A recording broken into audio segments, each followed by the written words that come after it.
praise gathering means a lot of things to different people. There's a lot of serious stuff going on during the weekend, life-changing things, with some of the world's greatest communicators dealing with some pretty heavy subjects. But also at the same time, there's a lot of joy going on. In fact, there are some moments that are just downright hilarious. So we thought it would be good to group all of these moments together in an hour and call it Holy Hilarity from the praise gathering, because these moments are also very, very important. And I hope you'll find, like we have found, this is a pretty hilarious hour.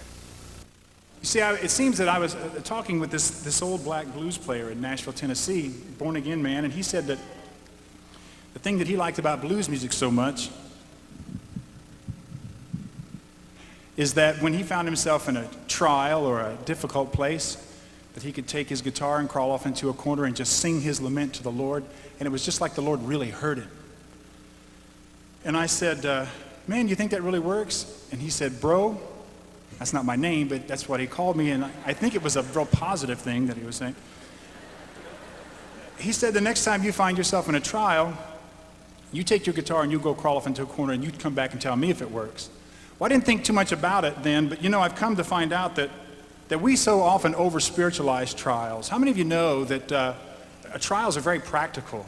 A flat tire can be a trial, can it not? If you're late, rain can be a trial. When you got your hair just right and it's raining, you know? I hate it when that happens. The way your husband or wife choose their food after 20 years of marriage can be a trial. Anyway, it seems that this young man was in charge of his laundry one afternoon. Everyone had gone off on vacation, and he was left in, I won't say who the individual was, but, and you know, the instructions were laid out very, you know, you have a cold pile, a hot pile, a colored pile, this pile, that pile. She said, will you listen to me? I'm trying to teach you something. And I was thinking to myself, when they leave, this is going to be the fastest load of laundry in the history of the world, because I don't know what the big deal is, you know.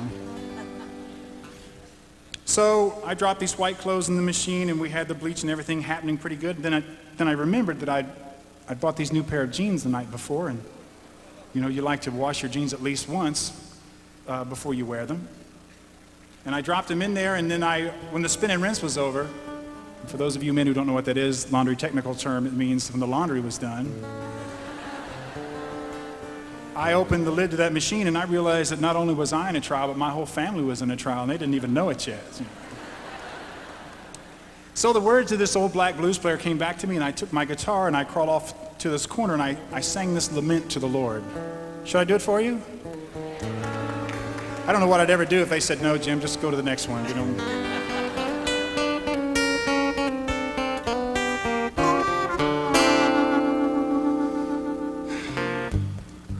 Do my laundry, Lord. Thought I'd do my new jeans too.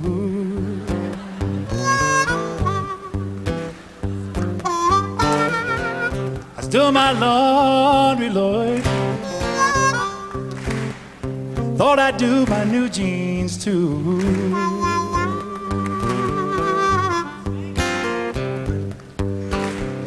When the spin and rinse was over, every single thing in there was blue.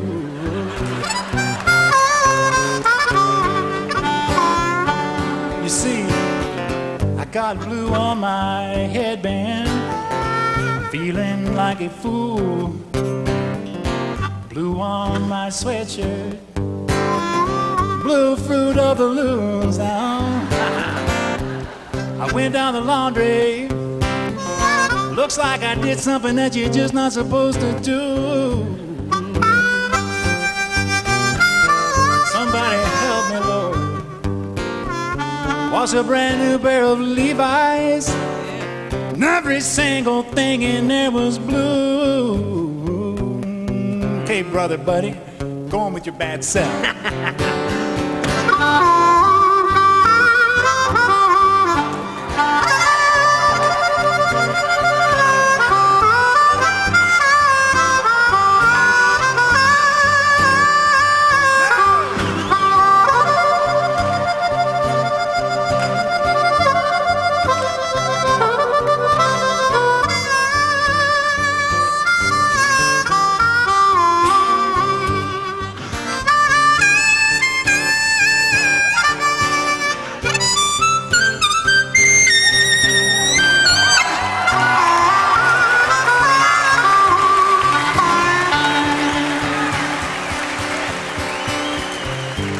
reds have gone to purple, my yellow's gone to green.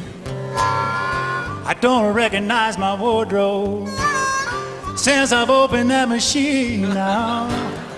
The blues have me surrounded, no matter which outfit I choose.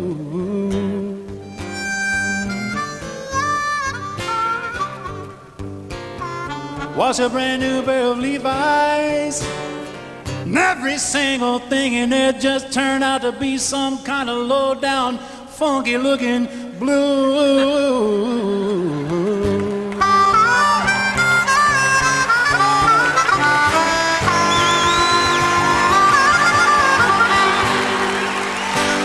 Yeah. Thank you, brother.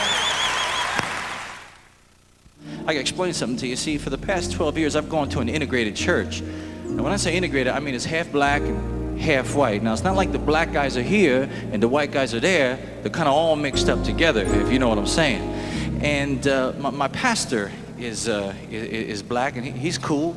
Carlton is about this big. He weighs about 25 pounds. 5 of those pounds is Jerry curl. And you know, the thing about it is when they come together, you don't notice the color of the skin. As a matter of fact, you couldn't tell that there's black and white in that church when they start worshiping until they started to sing. Then you knew right away you were in over your head. and Willie and I, we went to the church together. I haven't introduced him. This is Wild Willie Davis over here on the keyboard. Would you please welcome him?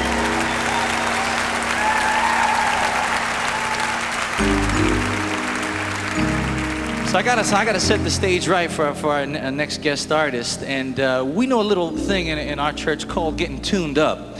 Now, tuned up is kind of easy to explain. It's kind of like the pastor gets preaching so hot and heavy, and he stops preaching his sermon and starts to sing his sermon. Now, it may start off like a normal sermon, something like, well, Jesus came to earth 2,000 years ago. But then they crucified the Lord of Glory.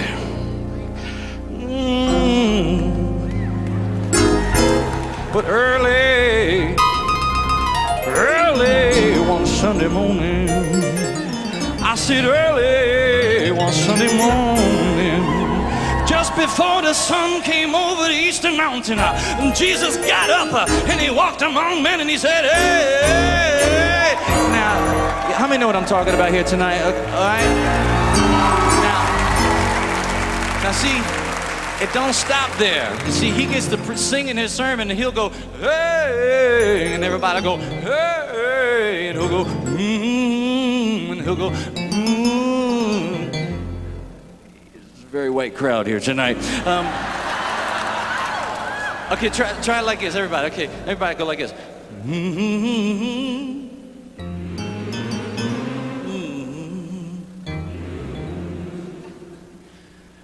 They're getting it, Willie. They're getting it. Let's try it like this. Pick me up a little bit higher there, Willie. Therefore, with joy shall I draw water from the well of salvation. Oh, Lord. Willie said you get white people to do anything if you just...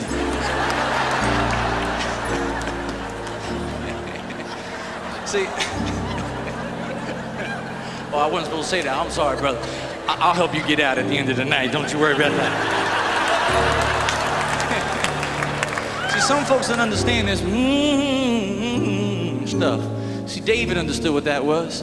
David says, give ear to my words, O Lord, consider my meditation, hearken unto the voice of my cry. People, there is a voice in your cry that God understands. Sometimes when you do something and you hit your thumb in the door and you cannot think of all the hithers and dithers of the King James Version in which to pray. All you know how to do is say, oh. There is a voice in that cry. God understands. He interprets it and he responds. He looks down and says, yeah, I know it's bad. So next time you hear somebody going, you know the Lord's up in heaven saying, oh. Now, let me give you a little bit of interpretation, okay? Somebody might go like a, my wife. Oh, told you not to get married.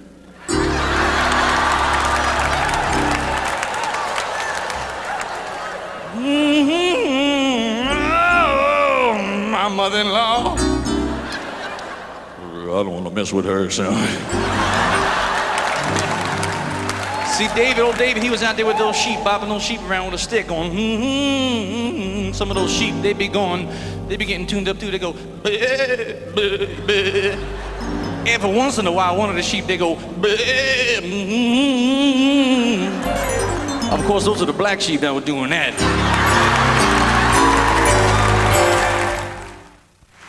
Glenn and I was sitting down here talking. You know, are you glad to see the old man tonight, ladies and gentlemen? Let me tell you something. We were in Sarasota, Florida, and our tenor singer, Ernie, bungee jumped that day. He did from about a 165-foot tower. We stood on the ground and watched him. After he got through, me and Glenn standing there, and the rest of us, Glenn said, I'm going to do that. I said, Glenn, you'll break every bone in your old brittle body. We couldn't talk him out of it. The people who run the place tried to talk him. They said, finally, they said, sir, all you got to do is hook up, get up, and fall down. Just hook up, get up, and fall. Well, Glenn hooked up, and he got up, but when he looked down, he froze. You couldn't budge him. I was on the ground, I hollered about, I said, Glenn, what is it? He said, I have gotten up, and I can't fall down. While I'm talking about the old man, he went to the doctor the other day and told the doctor that his wife was hard of hearing. And he said, find out how bad she is before you bring her in. Glenn said, what do you mean? He said, like, stand on one side of the room, ask her something, and keep asking until you hear something. Get a little closer each time. Glenn went home, she was cooking dinner. On the other side of the kitchen, Glenn stopped at the kitchen door and he said, dinner about ready, honey? He didn't hear nothing. He got to the center of the kitchen. Said, dinner about ready, honey? He still didn't hear nothing. He got right up behind her and said, dinner about ready, honey? She wheeled around and said, for the third time, yes.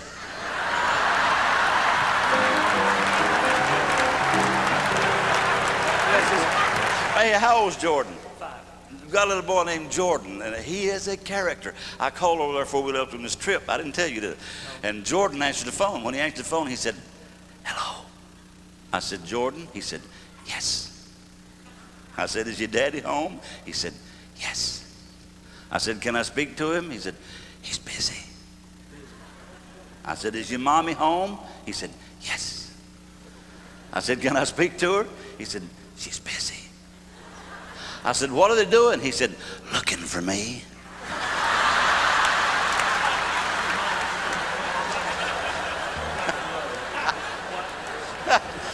Here, since this is a new song, let me sing you just a couple lines of Roger's song. It says, don't tell my heart, George, my achy break. No.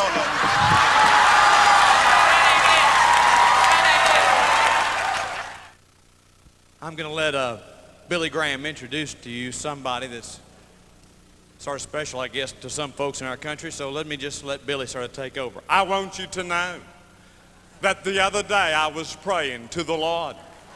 And I said, Lord, who do you want me to pray for? And he told me. He told me. He said, I want you to pray for Ross. And I said, Lord, I want to know. Will he go to heaven? Will he be there forever and ever and ever? I love to say ever. And he told me, yes, he will be there. And I said, why?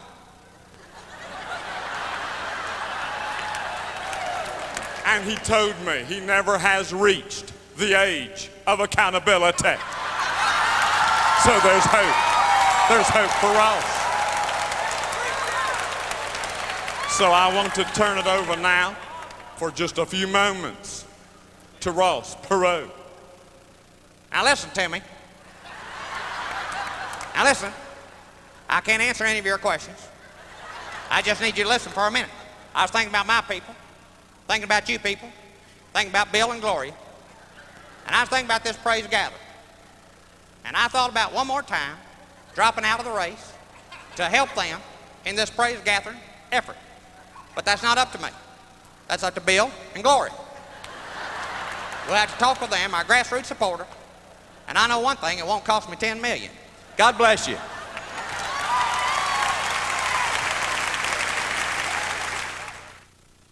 We returned home from that cruise exhausted. People don't believe it, Bill, but that is hard work. Somebody's got to do it. And we opened the door to our home and walked in, and we were met with a stench that would stink a cat off a gut wagon. It was horrible. It burned our eyes, it hurt our throats, we gagged, we wrenched, we wondered what in the world was it. We reflushed the toilets in the house, we emptied all of the trash, though nothing was really in them. We again turned on the disposal and there was nothing in there. Cynthia raided the refrigerator to see if there was old food there, and I went out in the garage to see if somebody had died out in the garage while we were gone, and we couldn't find anything. And so we spent the night downstairs. I sat on a overstuffed chair with an ottoman, and she slept on the sofa in the family room, and we sort of coughed and woke up through the night wondering, what in the world is this? Next morning, she opened the double doors that opened to the air conditioning unit upstairs, and it knocked her back. She says, honey, it's in the attic, something's dead. And I thought, I don't want to go up in the attic. 100-degree weather on an August day, so I called Kurt. And I said, son, all these years, we have done so much for you. I said, would you please come over here and help your aging mother and father? He said, what in the world is going on? So he came over, he climbed up in the attic, we clothed him with long sleeve sweatshirt, double thickness jeans, boots, bandana, and I stayed in the living room and prayed that he would find. No, I had my head up in the attic and I was looking across the semi-darkness of the attic, and all of a sudden he said, this is worse than a Stephen King novel. I thought somebody has died. He said, it is a dead possum. And he said, it's burst open and there are maggots everywhere. So I got this cardboard box and this plastic bag. We wrapped it around it and I threw it across the attic, since I was in prayer on this side and unable to go over there. And he pulled this slimy thing up with a tail and dropped it in there and wrapped this thing up and handed it to me, and I took it over to the dumpster behind the Mormon church and I dropped it down. No, I didn't. No, that's not true. I did not do that. Just having a little fun with you. Got rid of it, and the possum was gone, but the stink stayed, and it had probably been dead 8-10 days. It's a true story, folks. Kurt came back, slid down the ladder, and I thanked him and hugged him and promised him my life and my blessing forever and ever, and he left, and I thought that would about be it. Another day passed, stink stayed. Another day passed, stink stayed. I called him up. I said, Kurt, maybe there's another possum up in the attic. And we knew there couldn't be because he had looked all around, so we got 6 big boxes of baking soda. And I talked him into going back up there again and spreading it all over the area, and he did that, and we thought that's going to take care of it. It didn't take care of it. What I didn't tell you is that it died just above my end of the master bedroom closet. So we had taken all of our clothes out of the closet, all of Cynthia's dresses and blouses and skirts and my shoes and my ties, and the closet was empty. And what we didn't know is that maggots need a food source. And so they climbed down within the wall and began to come out into our bedroom and into our family room and into our kitchen and into our living room. You haven't lived till you've awakened in the middle of the night gotten up to go to the bathroom and stepped on 2 maggots.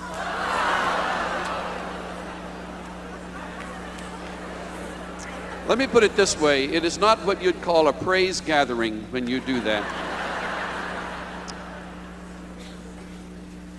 The stink stayed, we couldn't figure out what to do. If you know anything about maggots, they're nothing more than larvae of flies, and within 3 days the house was swarming with big, nasty flies. Thousands of them. It was horrible. 22 days and nights we tried to exist in that place, and we slept those nights downstairs in that miserable chair and sofa. Till finally we came across a chemical that would remove the smell. You will never guess the name of the chemical. Anti-icky poo. Scout's honor. Anti-icky poo. It's that poo part that bothers me. So I called up Kurt and I said, son, I've got some. And so she said, when you play with the kids, that actually turns me on. He said, it does? Hey, kids! Do we understand that? No, we don't. See, that's relationship stuff. See, that doesn't make sense to us. But that's, in fact, a guy, I think it was that Promise Keeper, said to me, his wife was taking him to the airport to fly to Boulder. And he said, Gary, I got to tell you this, because this happened just yesterday. He said, I was driving to the airport, I looked at the gas gauge, it was almost below E. And he said, oh, I want to stop and get some gas. She says, no, honey, you're going to be late. I'll get gas afterwards. He says, no way, are you kidding? I would not have you stop around here somewhere, or the possibility of running out of gas. No, you're way too precious to me. No, hon, that's okay. I'll get the gas. No, I can't even think of that. I mean, just the thought of you driving in somewhere down this area and getting gas really would bother me. I've got to do this. Would you let me do this? And she scooted over next to me. She says, that really makes me horny. The average man will understand that? Were you in the worship service this morning? Yes, sir, I was. And did you hear Chuck Swindoll speak? Oh, I did. I really did. Did you? You didn't hear him? No. I heard someone call him Pharaoh. Yeah. Because he wouldn't let the Kiko go. No. We had one, and he's a godly man. Yeah, I hear he prays all the time. He's on his knees praying all the time. Yeah, that reminded me of, when you were young, and I knew you, and I knew George Younce real good, and I heard that when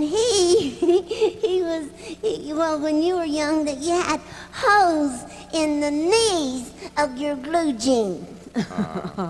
From doing a lot of praying. Yeah, and George, he had holes in the seat of his. Wow. Yeah, I think he did some backsliding. No.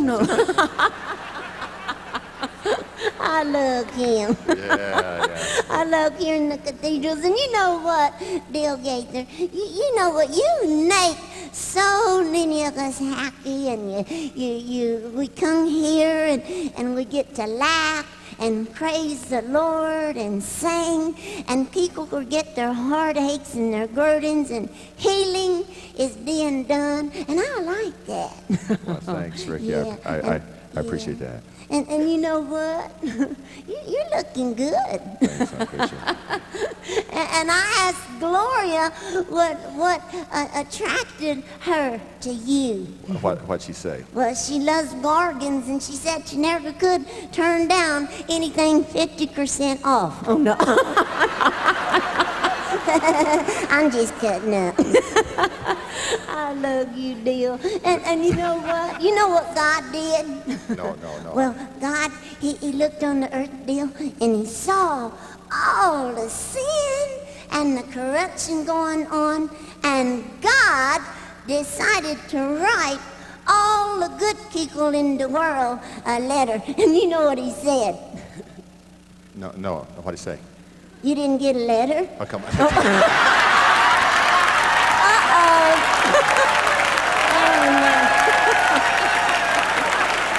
dear. Oh, I love you.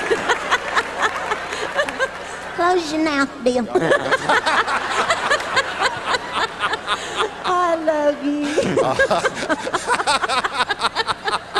Oh, you know what? What? I gotta tell you, you know your guy, Mark Lowry, he Yeah. gives me a hard time. Yeah, yeah. What?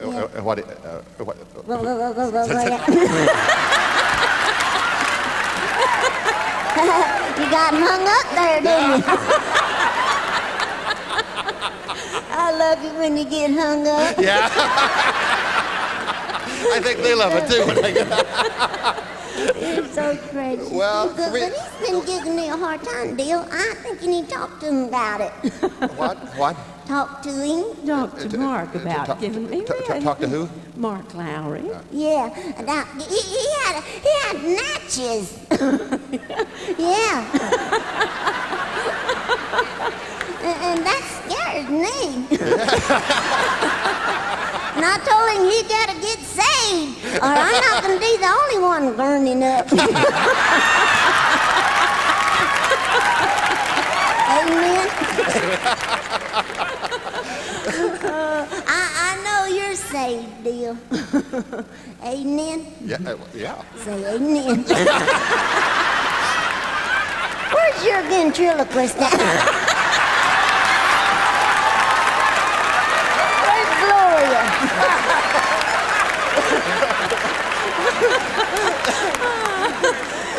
We need to get Gloria up here. Yeah. You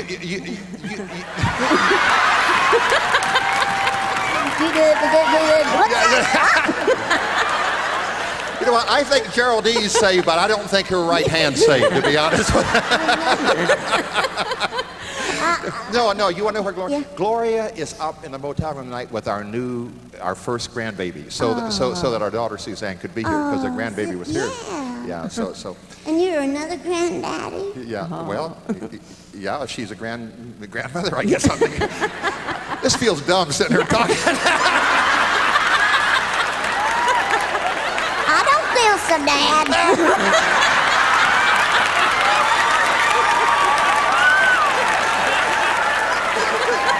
Well, I tell you what, it makes more sense than talking to Mark, I can tell you that.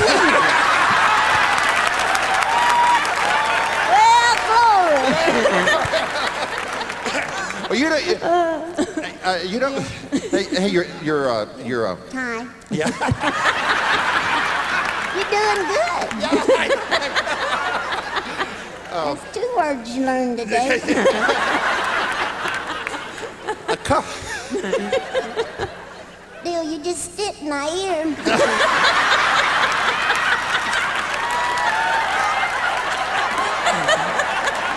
That irritates me. A couple things that we were supposed to tell the folks tonight is this. Yeah? We are taking pictures of us of the whole weekend, with the videos. And we're going to have a special, in fact, do you folks like, are you enjoying the screens up there? Is that helping you a lot?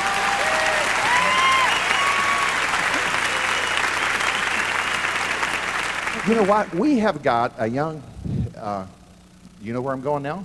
No, go ahead. I'm behind you. Don't back up, you'll hit me. We've got a young artist here. How many of you are under 30? Clap, would you? A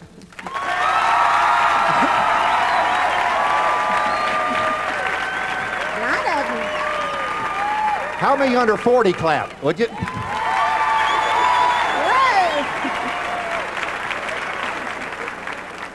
Go 80 and then you can do it. I love you. I know you love it. But we got a young artist here. This is the first time he's done anything like this. He does mainly youth things all over the country, and he's a word artist, a wonderful, big word artist. Big time. Yeah. Yeah, it is. Yeah. Yeah. But this is the first time he's done something like that, and he's scared to death. Is he? He really is. Can we help him? Well, I don't think you could help him. Well, you're shaking. I don't know what you can do. We can help him. Yeah. Because this is a group, you can relax here. This is family. Yeah, this is family. Friends. And I want you to give a real good praise gathering welcome to our good young friend, Bryan Duncan. Okay, Bryan?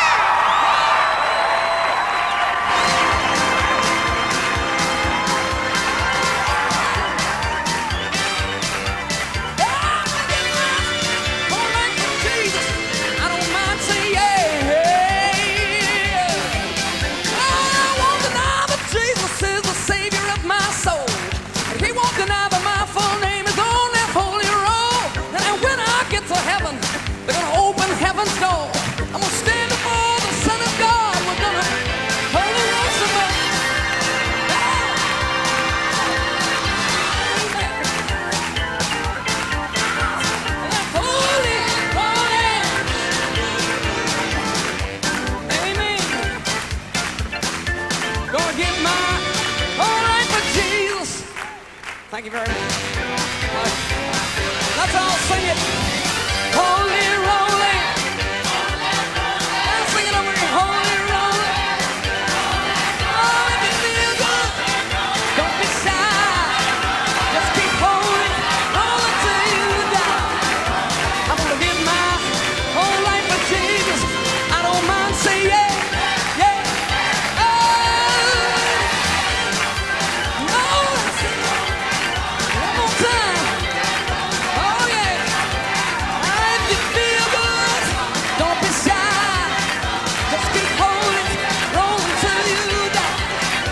I'm gonna give my whole life for Jesus. I don't mind, yeah. Oh, yeah. Thank you very much. Let's just worship in our own quiet way. If you feel good, don't be shy. Just keep holding, rolling till you die. I don't mind, amen. Hey.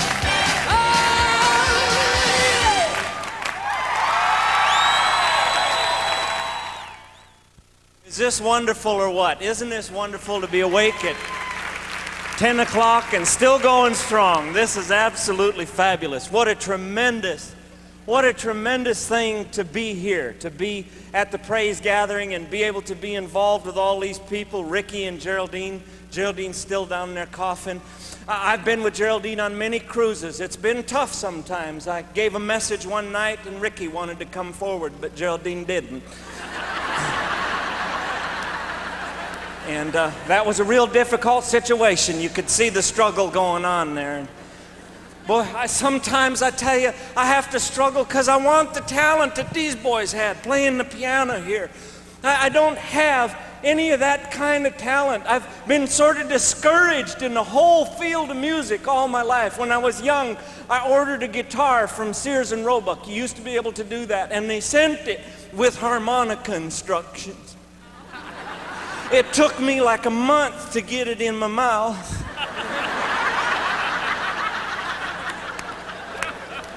And it's been so discouraging.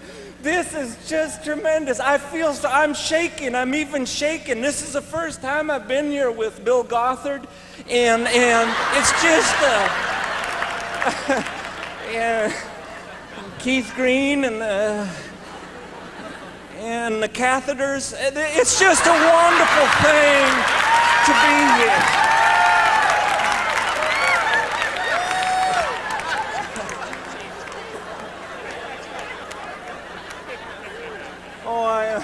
I am so grateful tonight that God's people can laugh. I want to tell you just a short reason why I'm here and why I believe that we have a reason for joy, and then I want to talk to you for a minute and challenge you with what God has put on my heart, and then we can go to bed and praise Him from a different kind of position. I am overwhelmed. I am a bit frightened tonight because I'm not sure that emotionally I am prepared to handle this responsibility. I have never been blessed as I have been blessed in my life, and I believe with all of my heart that unless we come to full repentance before we leave this event, something's wrong. Something's wrong, because amazing things have been happening. here. People say, yeah, you can be happy. Sure, you're happy. You get to travel. That has nothing to do with it. Traveling does not make you happy. Being there is nice. Getting there is terrible. I walk into the airport. I have baggage hanging from every bone in my body. All I want is to find out where my flight is leaving from. That's all I want. Every airport in the world is the same. This is what you hear.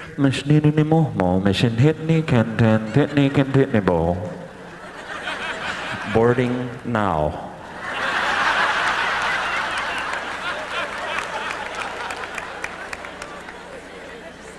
I missed my flight. I grabbed a little guy behind the counter. I shook that guy up. I'm sorry. I'm telling you, I shook him up. I said, I missed my flight because your speakers are going. And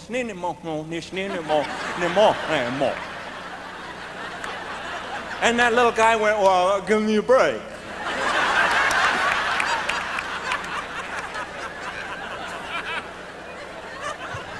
Little things bother me. It bothered me when they pulled the steps away from the side of the plane and it tipped over on that wing. That bothered me.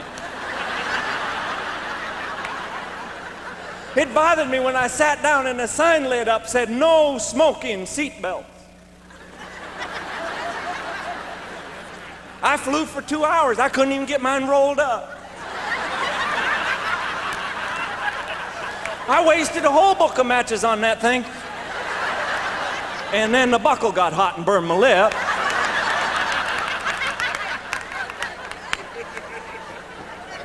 People say, you get to stay in hotels. That's why you're happy. That is not why I am happy. I am confused, I'm frightened, I'm lonely in hotels. It's getting so strange. I check into the Hyatt just across the street. Beautiful hotel. They gave me a key. And the lady said, see those numbers? I looked at those numbers. She said, they don't mean a thing.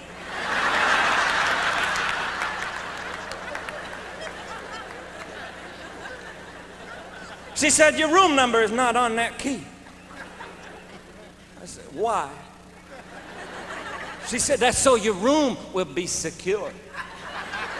I'll tell you something, brother. My room was secure. I never found it.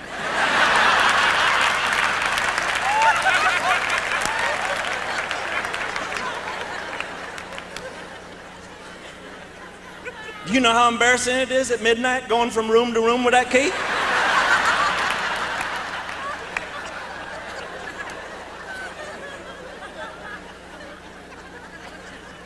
I am so frightened.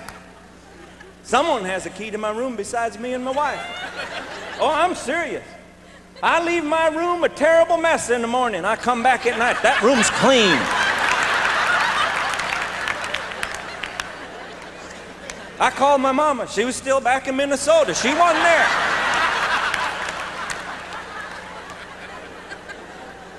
Somebody's been in there. I don't know these people. What if they should come in later and they should turn the key while I'm sleeping, come in and hurt me, steal my stuff? I'm not afraid here. Bill, I thank you, brother, for putting me in the room you put me in. I have all the confidence in the world. I went into the washroom. There was a little slip of paper around the lid. It said, for your protection. I slept with that last night.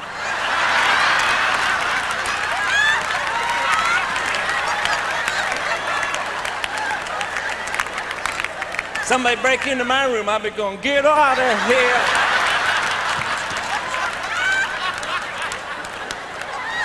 I'll give you a paper cut that just won't fit.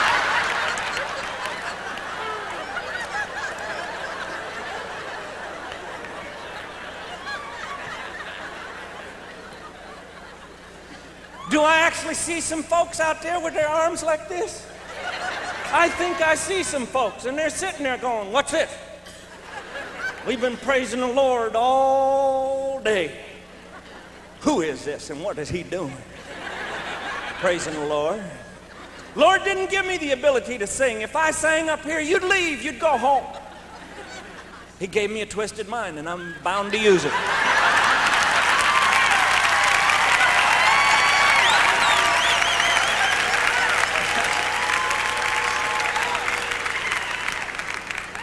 I see things other people don't see. I was sitting on the plane. I laughed till I thought I was going to die. Stewardess came over. She said, what's wrong with you? Are you okay? I said, I am not okay. I picked this out of the seat in front of me, and when I read it, I just could not believe what I was reading. This is hilarious. Folks, we take ourselves too seriously. I was in New England, hanging around Bill way too long.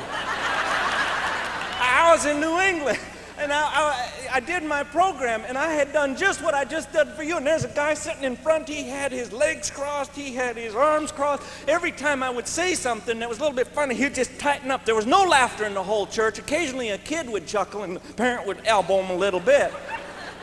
I was sweat dripping down my face. Nobody is enjoying themselves. I cut the program a half hour short. I headed for the door. That guy that was sitting in front, all tense and tight, he come up to me and he said, I'll tell you something. I thought I was gonna die. I wanted to say, I thought you was already dead. And then you know what he said? It's all I could do to keep from laughing.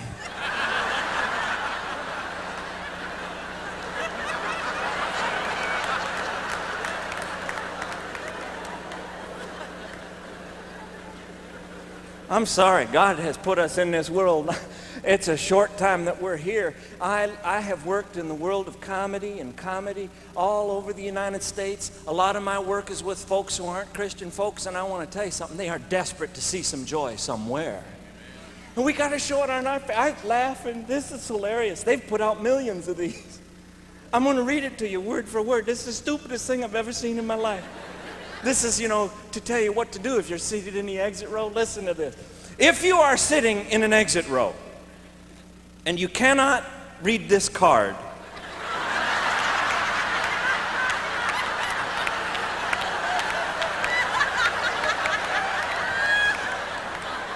then I guess you wouldn't get that far, would you?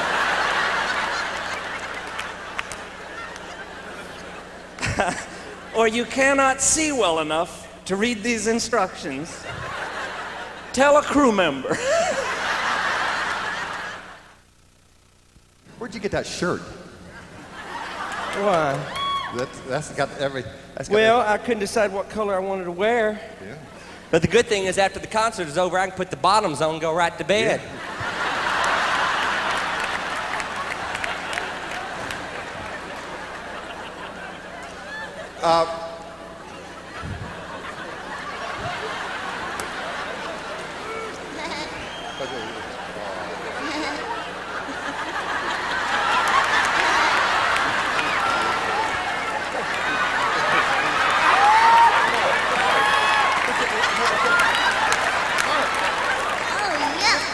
I found these in your cup. Come on.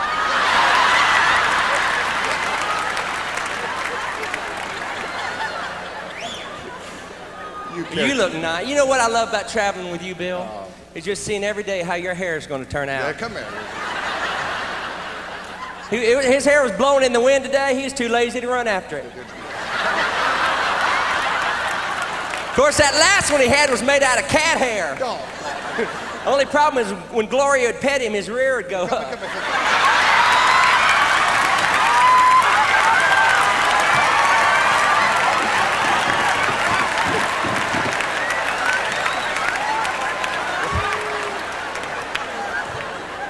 I just want to be a blessing. I know you. If you're happy to have young Michael English here, welcome Michael. And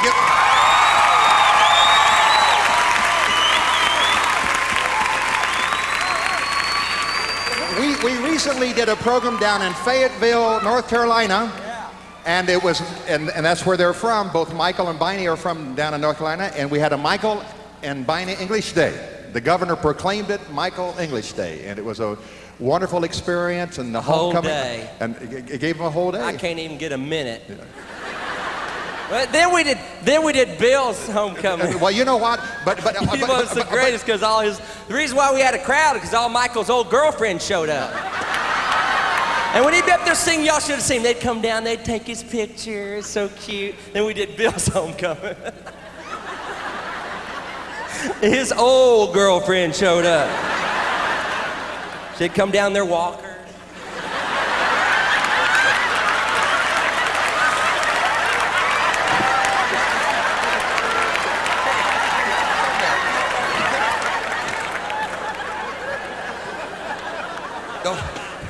We had 3 there. No, come on.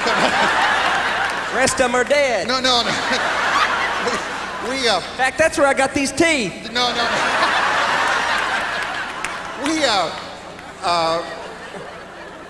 One of the most exciting things that we did this past year was to do this homecoming video with a lot of wonderful friends, our gospel friends from the past, and people that we've admired. Jake and Hovey were there, Glenn and George were there, and Howard and Vestal Goodman were there. A lot of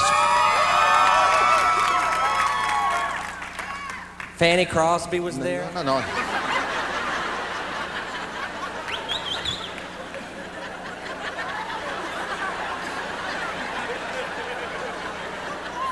I just want to be a blessing. I know. I thought I saw her. No, I'm my sorry. Fanny Crosby was not there. But Anyway, I was just thinking about what I could share with you this evening. I just want to do one brief little tune. I had an opportunity to watch some Christian cable TV, and you see some pretty strange things on there, so I wanted to share this with you.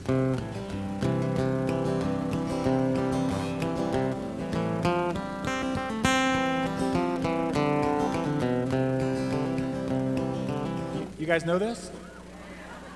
Well, if you'd like to sing along, don't do that because it really annoys me. Okay,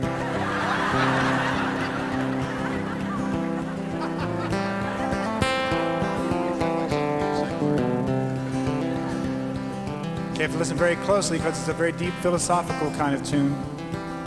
So the man said to God, "What's 1,000,000 years to you?" And God said, "A second." Then the man said to God, "What's $1,000,000 to?" And God said, "A penny." Then the man said to God, "Will you give me a penny?" And God said, "Sure, you'll just have to wait a second."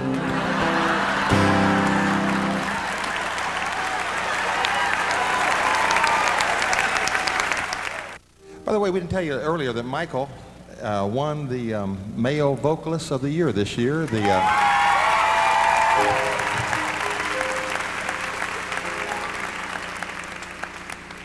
Down at the GMA, the Gospel Music Association, he won the Dove. Yeah, he did. The Dove Award for the male gospel. I can't even get a pigeon award. You deserve the Turkey Award. That's what. But I got you, Bill.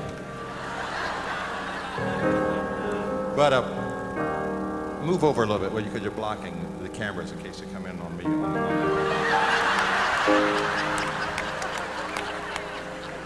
I think it's neat how they get almost your whole nose on that screen. Come on. I think it'd be great, though, next year if one night we had the Atlanta Braves on there every night. Yeah. That's the only thing we've been missing. Forget I said that. I'm just trying to be a blessing. Honey, get over there a little bit. Get as close to Mark as you can get. Okay. I know it's tough. But Y'all, look at this. Your undershirt's showing. But this, same one you wore all week. Come on. This, I smelt it. This is one of our old songs, and that Gloria and I wrote a long time ago, and all of them were written a long time ago. Weren't they? And it basically features me. It's one of our better songs, okay? It's been too long a week for that, Bill. But about halfway through the first verse, Mark, you have to come in with a ooh. Oh, it's that one, okay. Ooh. Like that?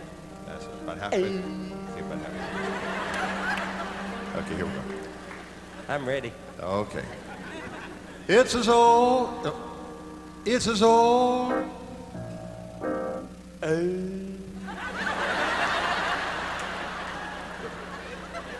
Ooh, was that not my note? I said halfway through the first verse. I was hoping that was halfway through the first verse.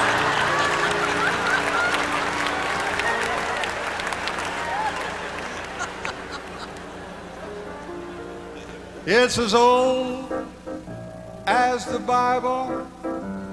The folks that keep on searching, they're discouraged, downhearted, and worried about their destiny. But there are too many answers to keep on asking the same old questions.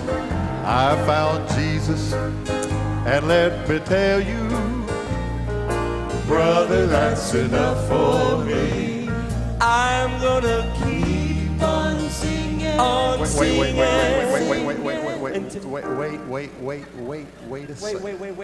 Wait. Oh, when I get a solo, we wait. No one waited till your solo. No. This is a tight harmony thing, and Michael, you were, I hate to tell you, but you were singing my part. You were singing, keep on singing, and your part is, keep on singing. Yes, Michael made a mistake.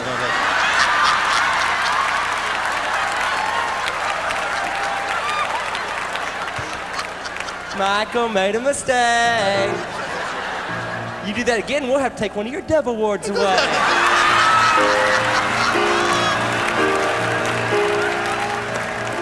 Of course, that is the best your part ever sounded, Bill. Come on! Okay. I'm gonna keep on singing, and telling folks about Jesus. I'm gonna keep on writing, and mainly in the major keys. I'm gonna keep on loving, and pointing folks to Calvary. I found Jesus, I found the Lord, and let me tell you, brother, that's enough for me. I know people. He knows people.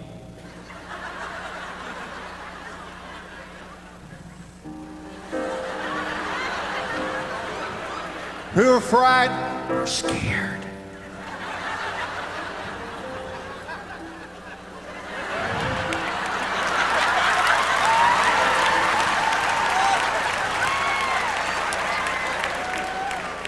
About the future of our country. Oh, they are really scared, man. Well, the future of our country, you know. Okay, I'm sorry, I'm just trying to be a blessing.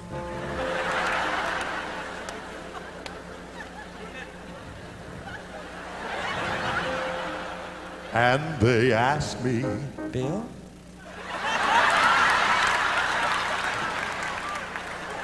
Just came out. It was involuntary. And they asked me, Mark, for crying out loud, this is my song and you're messing it up.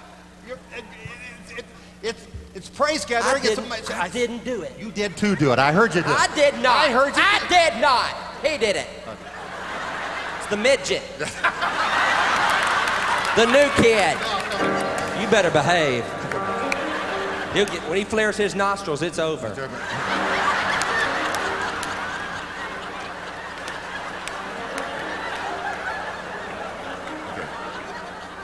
And they asked me,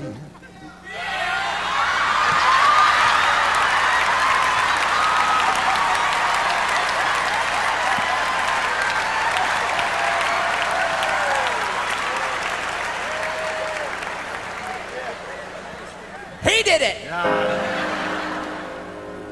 if I'm frightened about the market or the economy, but I've a pilot who has weathered every storm that ever happened. And if he sees that little sparrow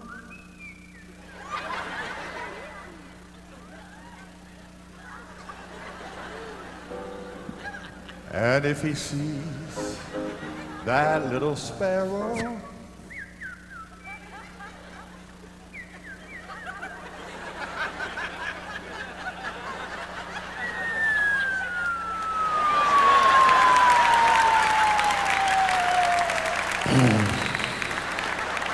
Crash and burn. and if he sees that little sparrow,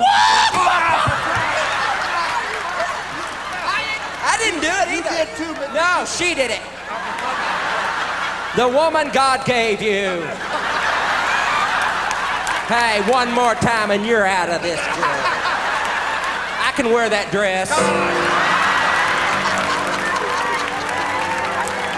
I might have to take it in a few sizes, but